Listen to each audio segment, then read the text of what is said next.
Okay, Pat, thanks. Okay.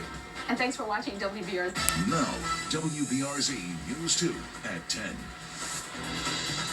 This is a live look at Tigerland tonight, the hotspot for LSU students, also a hotspot for violent crimes.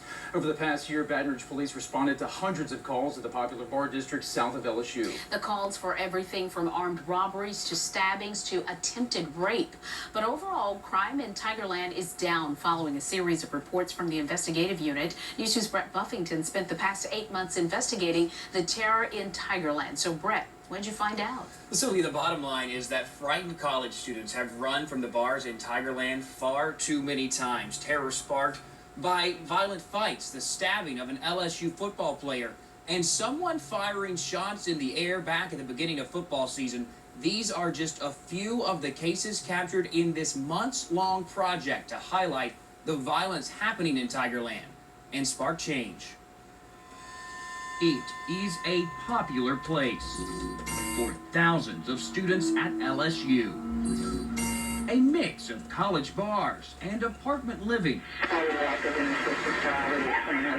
A mix that brings a spoiled ingredient. He literally and he had blood seeping out of his white shirt. There is trouble.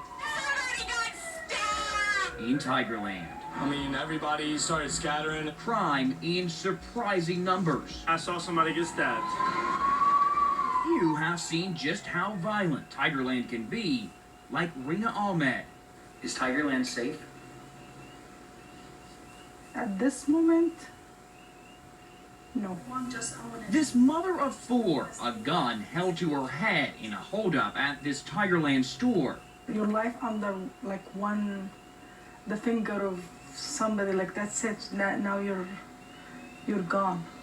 A store Ahmed says was not worth dying for.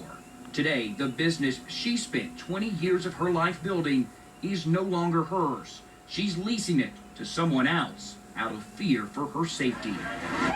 The video captured by our cameras during our look into the Tigerland nightlife is shocking.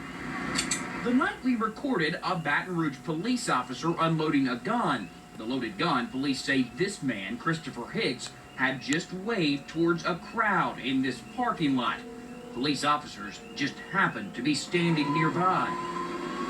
When police aren't standing here, they're called here all too often.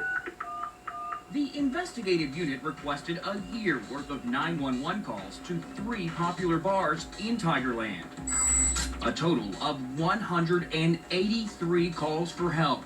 Of those, reports of violent crimes, callers reporting fights, an armed robbery, and an attempted rape. Yet another problem plaguing Tigerland, underage drinking. That trouble now highlighted in a rape case with ties to a Tigerland bar.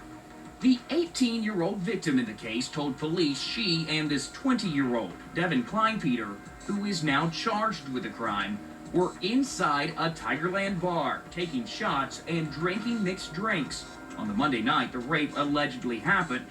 Baton Rouge's district attorney says the spike in crime demanded a change. When we first started looking at numbers, were summertime to September, and we started seeing the numbers, we were kind of amazed that the numbers were really that high. From the state level down to city police, with LSU involved, a task force was put together, issuing a very direct warning to bar workers and owners in Tigerland. But the DA says bars here are only half of Tigerland's trouble. People think about Tigerland as the bar area, which is one way of thinking of it, but also all the other apartment complexes, condos that are around there. So kind of two separate problems, and on some occasions the two meld together. Bringing attention to the problems in Tigerland is working. News 2's reports on the trouble here have brought change. As of this past weekend, crime in Tigerland is down 30%, with the exception of robberies, according to the DA's office. Tigerland is just like any other neighborhood, very good neighborhood.